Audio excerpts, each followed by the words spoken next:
when rumors started going around that they were going to have some girls from season 2 Ultimate Girls Trip come on to season 4, I was a little bit confused because I thought this show was going to be about like having different women every season. But then I got to thinking and I'm like, okay, Eva Marcille was never really all that likable during her seasons of the Real Housewives of Atlanta. But when she arrived onto the scene at the Berkshires, she was a fan favorite. Phaedra Parks, I feel as though, was always a fan favorite, a polarizing character on the Real Housewives of Atlanta, and we loved her even more on Real Housewives Ultimate Girls Trip Season 2. Even though if I had to critique Phaedra on one thing, she refused to talk about her departure from the show at length, okay? We want details. What did Andy Cohen say? What did the executive say? What did NBC Universal say? What did the producer say? Why do you feel like your departure from the show was a crock of bullshit? Is that the saying crotch of bullshit? A crock of bullshit? Something like that. So we wanted you to talk about it at length and she never did. However, Phaedra Parks definitely was the comedic relief of that season and we love her for it. And so with that being said, I'm not upset at the fact that we have some of these girls returning for Real Housewives Ultimate Girls Trip Season 4, including Orange County's own Vicki Gunvalson. We have Vicki Gunvalson and Gretchen Rossi from the Real Housewives of OC, which is super exciting because I've been wanting Alexis and Gretchen to return to OC.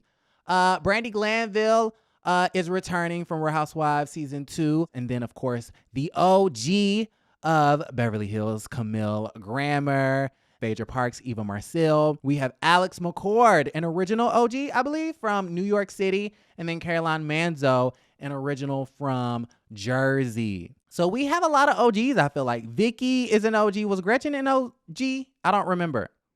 I don't think so. Vicki is an OG.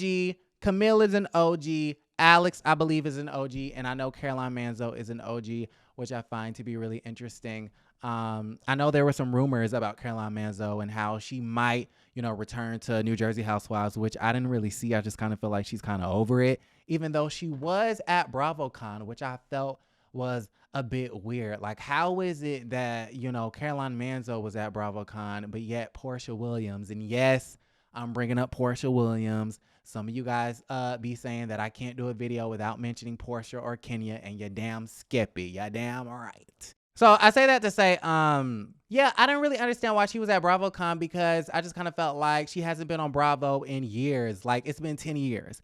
How Karen said on the Real Housewives of Potomac a couple of nights ago, Charisse, no one has spoken of your name in years, sis. So the fact that you really are propping yourself up to be this relevant is just a joke at this point. And that's kind of how I feel about Caroline Manzo. No tea, no shade, but why are you here? You haven't been spoken of in years, and honestly, we don't care. But anyways, I say that to say I'm not thrilled about Vicki. Vicki's just okay. Like, I don't dislike Vicki, Yeah. Listen, she gives MAGA vibes. She seems like an anti-vaxxer. I believe she is an anti-vaxxer. I ain't like that shit. So as long as she leave that shit at the house, then I'm fine with that. Gretchen, I believe I like, even though she is friends with MAGA. What's her face? Kelly Dodd. Where was Kelly Dodd and Siggy Flicker at during January 6th? Okay, we really need to figure that out. Camille Grammer, I've always kind of liked a little bit. I feel like she was villainized for no perfectly good reason. Alex McCord, don't really have a strong opinion about her. So it should be an interesting cast. I'm super excited. I love these Ultimate Girls trips. These shows, these spinoffs and things like that. I included Miami and Real Housewives Ultimate Girls Trip in my favorite reality TV shows of 2022. And so if you do not have Peacock, I don't know what the hell you're doing, right? Because this in Miami is that girl, okay? So go ahead and check those shows out.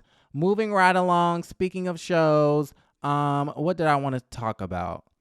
Okay, Real Housewives of Beverly Hills. Okay, this episode of House Call is all about the different housewives because it's a lot that I have to catch up with. I was going to Tampa for a couple of days, and so it was a lot of news that I was missing out on, but we're back. And baby, when I tell you January, it's finna be jam-packed with videos. Y'all gonna be sick of me, okay? Prepare to be sick of me. But I'm not going anywhere. A lot of you guys think I've slowed down, but baby, we about to speed back up, okay? It's banger season. It's banger season. Okay, so Lisa, Rinna, and Diana, they've been fired. Or they quit. Or they left the show. Okay, pick your choice. Pick your choice of words. At this point, I don't really know what the situation is. I think Bravo came out with a statement and whatnot, or Lisa Rinna, and they basically said that it was a mutual decision for Lisa Rinna to leave the show. I don't believe that Lisa Rinna left the show because she wanted to leave the show. Okay?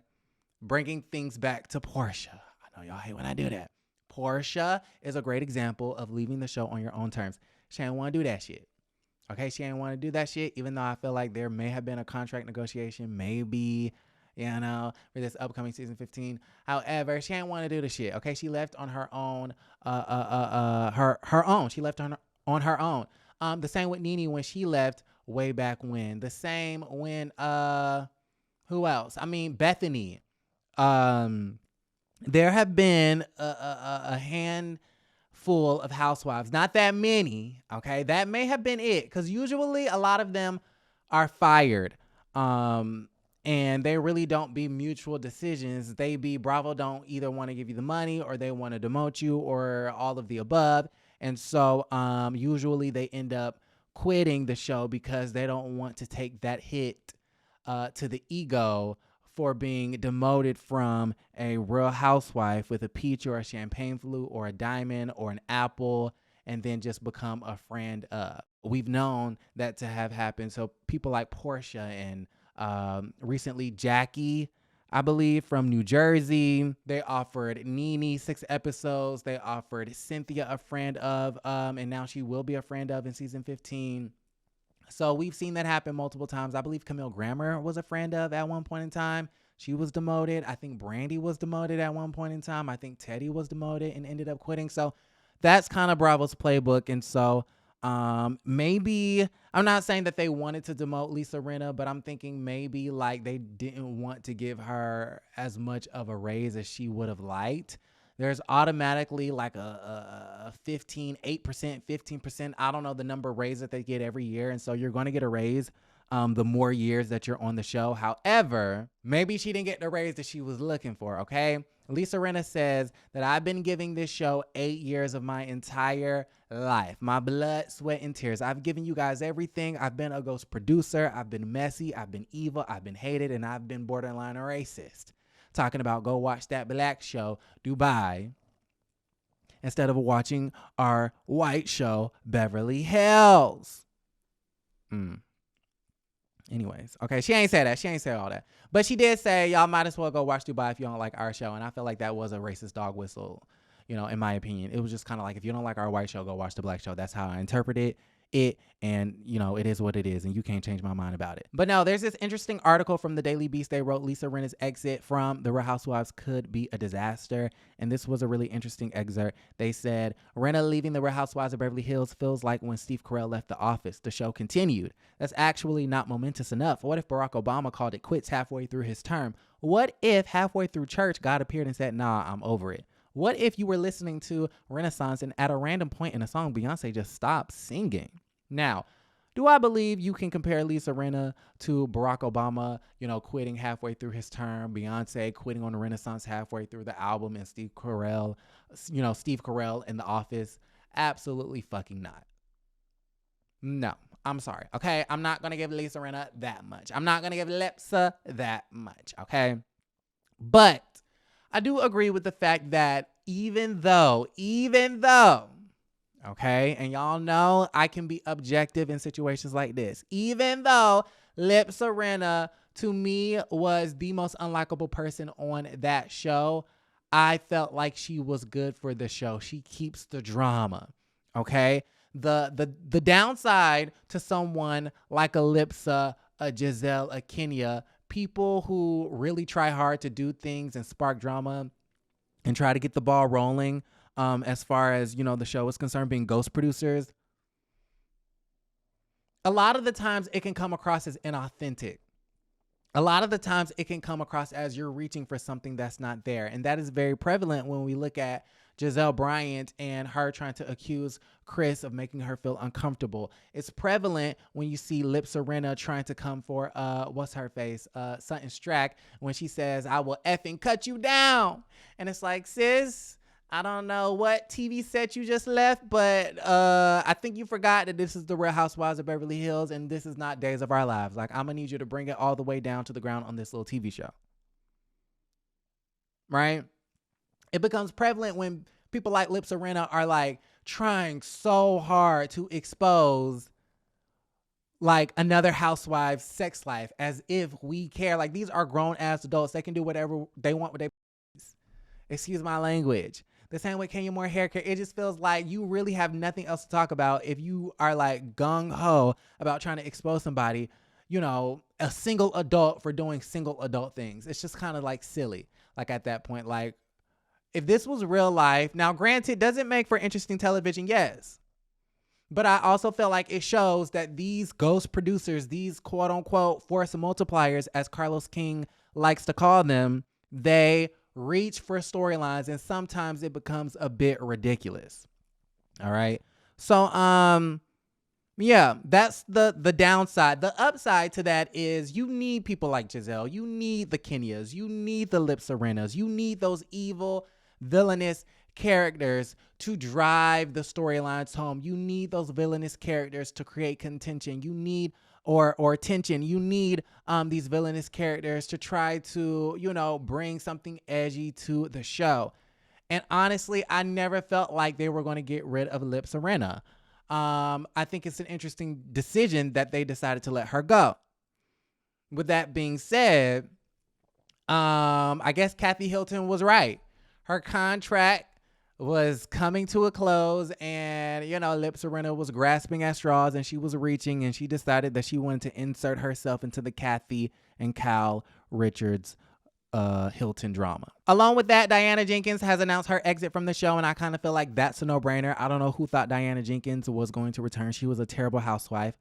We love the opulence and we love the wealth, but this just goes to show that the opulence and the wealth and the money doesn't make a great housewife. We love that, and I know a lot of people yearn for housewives like that, including myself. We want to see the women that have the money and the wealth. However, the money and the wealth alone is lame if you don't have a personality to back it up, and Diana Jenkins to me was just not that great of a housewife.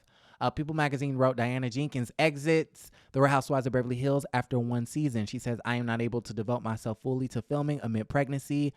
Jenkins shared the news of her Real Housewives of Beverly Hills departure exclusively with people, adding of her recently announced pregnancy. "I promise to continue sharing my fertility journey with you." I don't know who's asking to be a part of that fertility journey. I don't know who asked for that, but I mean, I guess if that's what she wants to do. You know, bye, Diana. Like, good luck with the pregnancy.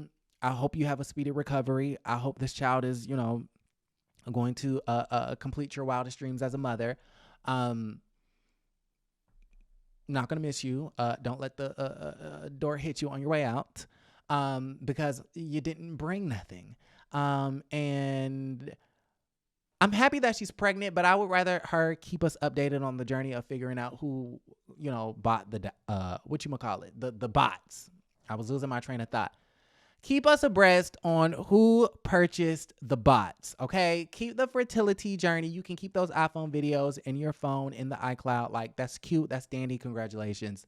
Let us know about the bots, sis. Okay, when you're lawyers and when you're private investigators and when you get done spending $500,000 just because you got it on this investigation,